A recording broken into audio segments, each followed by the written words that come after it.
3. Fallacy. Appeal to authority. An appeal to authority is an argumentum ad verecundiam that asserts a claim is true because an authority figure or expert says it is.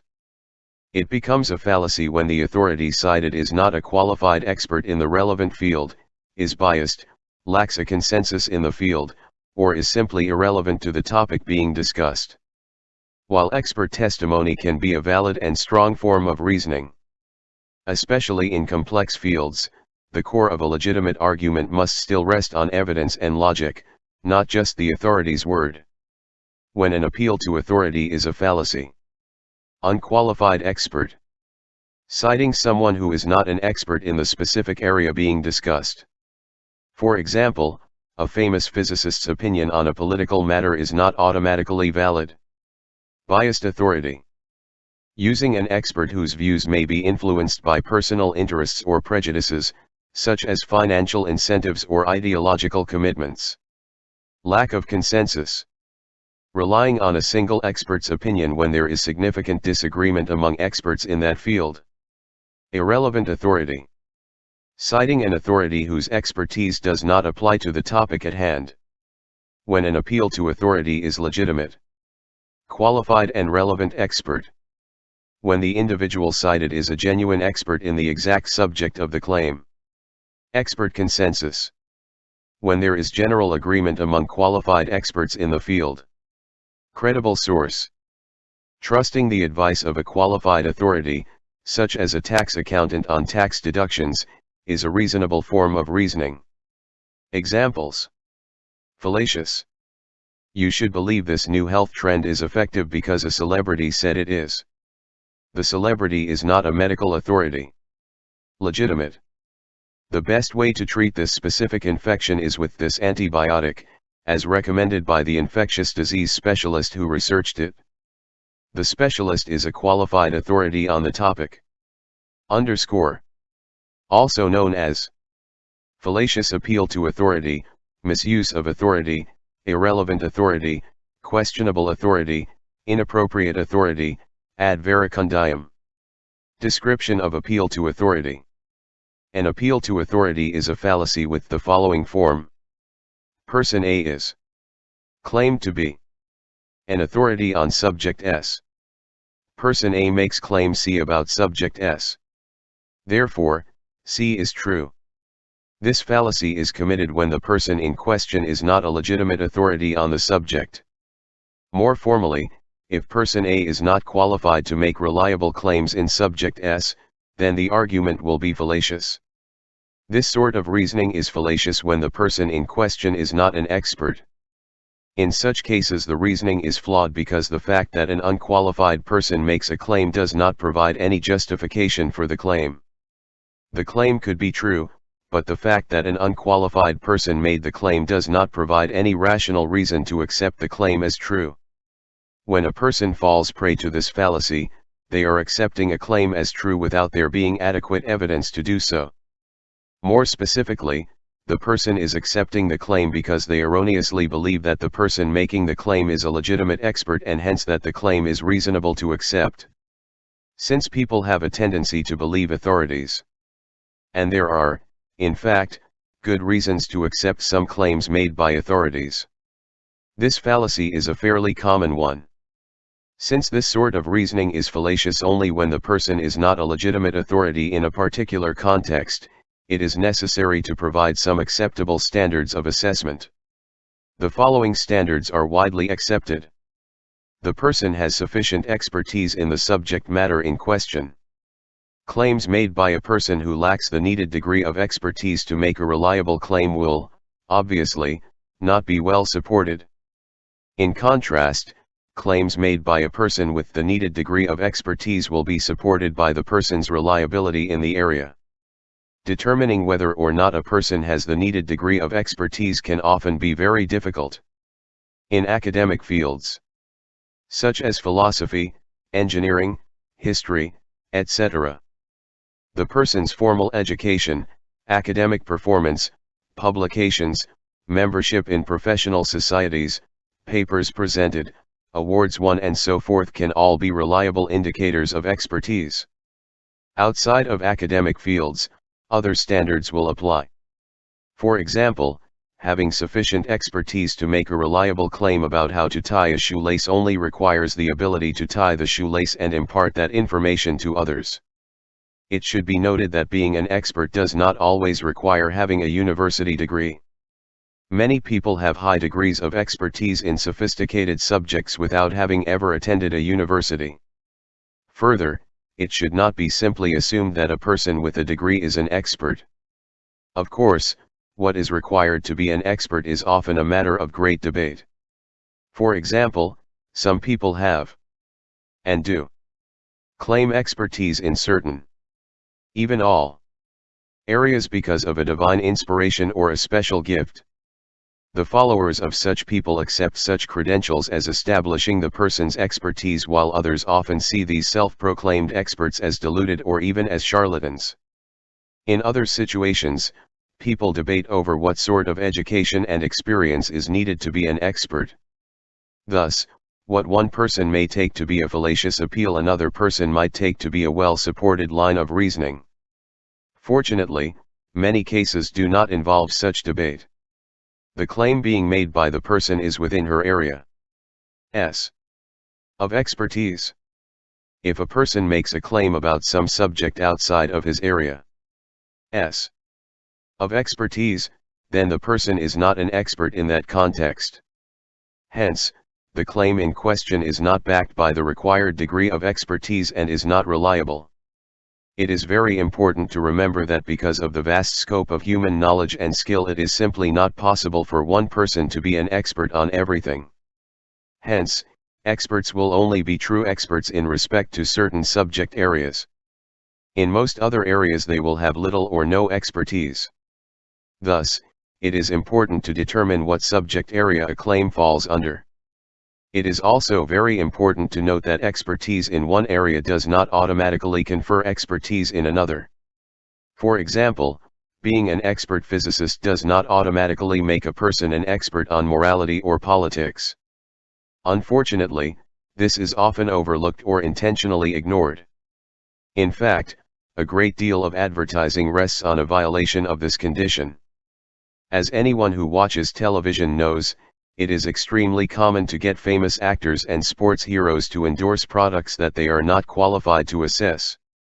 For example, a person may be a great actor, but that does not automatically make him an expert on cars or shaving or underwear or diets or politics. There is an adequate degree of agreement among the other experts in the subject in question. If there is a significant amount of legitimate dispute among the experts within a subject, then it will be fallacious to make an appeal to authority using the disputing experts. This is because for almost any claim being made and supported by one expert, there will be a counterclaim that is made and supported by another expert. In such cases, an appeal to authority would tend to be futile. In such cases, the dispute has to be settled by consideration of the actual issues under dispute. Since either side in such a dispute can invoke experts, the dispute cannot be rationally settled by appeals to authority. There are many fields in which there is a significant amount of legitimate dispute. Economics is a good example of such a disputed field. Anyone who is familiar with economics knows that there are many plausible theories that are incompatible with one another. Because of this, one expert economist could sincerely claim that the deficit is the key factor, while another equally qualified individual could assert the exact opposite. Another area where dispute is very common and well known is in the area of psychology and psychiatry. As has been demonstrated in various trials, it is possible to find one expert that will assert that an individual is insane and not competent to stand trial, and to find another equally qualified expert who will testify under oath that the same individual is both sane and competent to stand trial. Obviously, one cannot rely on an appeal to authority in such a situation without making a fallacious argument.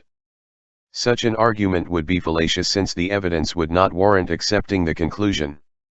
It is important to keep in mind that no field has complete agreement, so some degree of dispute is acceptable. How much is acceptable is, of course, a matter of serious debate. It is also important to keep in mind that even a field with a great deal of internal dispute might contain areas of significant agreement. In such cases, an appeal to authority could be legitimate. The person in question is not significantly biased. If an expert is significantly biased, then the claims he makes within his area of bias will be less reliable. Since a biased expert will not be reliable, an argument from authority based on a biased expert will be fallacious. This is because the evidence will not justify accepting the claim. Experts, being people, are vulnerable to biases and prejudices. If there is evidence that a person is biased in some manner that would affect the reliability of her claims, then an argument from authority based on that person is likely to be fallacious. Even if the claim is actually true, the fact that the expert is biased weakens the argument. This is because there would be reason to believe that the expert might not be making the claim because he has carefully considered it using his expertise. Rather, there would be reason to believe that the claim is being made because of the expert's bias or prejudice. It is important to remember that no person is completely objective. At the very least, a person will be favorable towards her own views. Otherwise she would probably not hold them. Because of this, some degree of bias must be accepted, provided that the bias is not significant. What counts as a significant degree of bias is open to dispute and can vary a great deal from case to case. For example, many people would probably suspect that doctors who were paid by tobacco companies to research the effects of smoking would be biased, while other people might believe or claim that they would be able to remain objective. The area of expertise is a legitimate area or discipline. Certain areas in which a person may claim expertise may have no legitimacy or validity as areas of knowledge or study. Obviously, claims made in such areas will not be very reliable. What counts as a legitimate area of expertise is sometimes difficult to determine. However, there are cases which are fairly clear-cut. For example, if a person claimed to be an expert at something he called chroma bullet therapy and asserted that firing painted rifle bullets at a person would cure cancer, it would not be very reasonable to accept his claim based on his expertise. After all, his expertise is in an area which is devoid of legitimate content. The general idea is that to be a legitimate expert, a person must have mastery over a real field or area of knowledge. As noted above, determining the legitimacy of a field can often be difficult.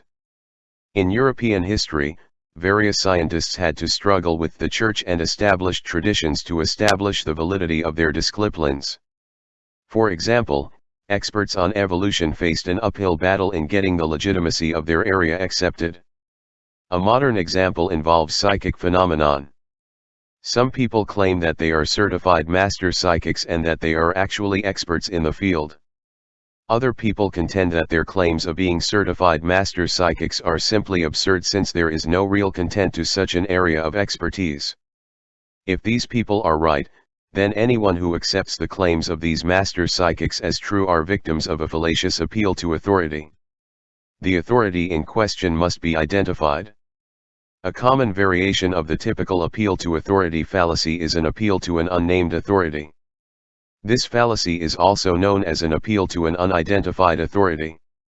This fallacy is committed when a person asserts that a claim is true because an expert or authority makes the claim and the person does not actually identify the expert. Since the expert is not named or identified, there is no way to tell if the person is actually an expert. Unless the person is identified and has his expertise established, there is no reason to accept the claim. This sort of reasoning is not unusual. Typically, the person making the argument will say things like, "I have a book that says," or "they say," or "the experts say," or "scientists believe that," or "I read in the paper," or "I saw on TV," or some similar statement. In such cases, the person is often hoping that the listener will simply accept the unidentified source as a legitimate authority and believe the claim being made. If a person accepts the claim simply because they accept the unidentified source as an expert, without good reason to do so, he has fallen prey to this fallacy. As suggested above, not all appeals to authority are fallacious. This is fortunate since people have to rely on experts. This is because no one person can be an expert on everything and people do not have the time or ability to investigate every single claim themselves. In many cases, arguments from authority will be good arguments. For example, when a person goes to a skilled doctor and the doctor tells him that he has a cold, then the patient has good reason to accept the doctor's conclusion. As another example, if a person's computer is acting odd and his friend, who is a computer expert, tells him it is probably his hard drive, then he has good reason to believe her. What distinguishes a fallacious appeal to authority from a good appeal to authority is that the argument meets the 6 conditions discussed above. In a good appeal to authority, there is reason to believe the claim because the expert says the claim is true. This is because a person who is a legitimate expert is more likely to be right than wrong when making considered claims within her area of expertise. In a sense, the claim is being accepted because it is reasonable to believe that the expert has tested the claim and found it to be reliable. So, if the expert has found it to be reliable, then it is reasonable to accept it as being true. Thus, the listener is accepting a claim based on the testimony of the expert. It should be noted that even a good appeal to authority is not an exceptionally strong argument. After all, in such cases a claim is being accepted as true simply because a person is asserting that it is true. The person may be an expert, but her expertise does not really bear on the truth of the claim. This is because the expertise of a person does not actually determine whether the claim is true or false. Hence, arguments that deal directly with evidence relating to the claim itself will tend to be stronger. Examples of appeal to authority. Bill and Jane are arguing about the morality of abortion. Bill: I believe that abortion is morally acceptable. After all, a woman should have a right to her own body. Jane: I disagree completely. Dr. Scarn says that abortion is always morally wrong, regardless of the situation. He has to be right, after all, he is a respected expert in his field. Bill: I've never heard of Dr. Scarn. Who is he? Jane: He's the guy that won the Nobel Prize in Physics for his work on cold fusion. Bill: I see. Does he have any expertise in morality or ethics? Jane: I don't know. But he's a world-famous expert, so I believe him. Dave and Kentaro are arguing about Stalin's reign in the Soviet Union. Dave has been arguing that Stalin was a great leader while Kentaro disagrees with him. Kentaro: I don't see how you can consider Stalin to be a great leader. He killed millions of his own people, he crippled the Soviet economy, kept most of the people in fear and laid the foundations for the violence that is occurring in much of Eastern Europe. Dave: Yeah, well, you say that. However, I have a book at home that says that Stalin was acting in the best interest of the people. The millions that were killed were vicious enemies of the state and they had to be killed to protect the rest of the peaceful citizens. This book lays it all out, so it has to be true. I'm not a doctor, but I play one on the hit series Bimbos and Stud Muffins in the Or. You can take it from me that when you need a fast-acting, effective and safe painkiller, there is nothing better than Morphidope 2000. That is my considered medical opinion. Saifwi and Sasha are having a conversation. Sasha: I played the lottery today and I know I am going to win something. Saifwi: What did you do, rig the outcome? Sasha: No, silly. I called my super psychic buddy at the 1-900 mind power number. After consulting his magic Californian tarot deck, he told me my lucky numbers. Saifwi: And you believed him? Sasha: Certainly, he is a certified Californian mastermind psychic. That is why I believe what he has to say. I mean, like, who else would know what my lucky numbers are?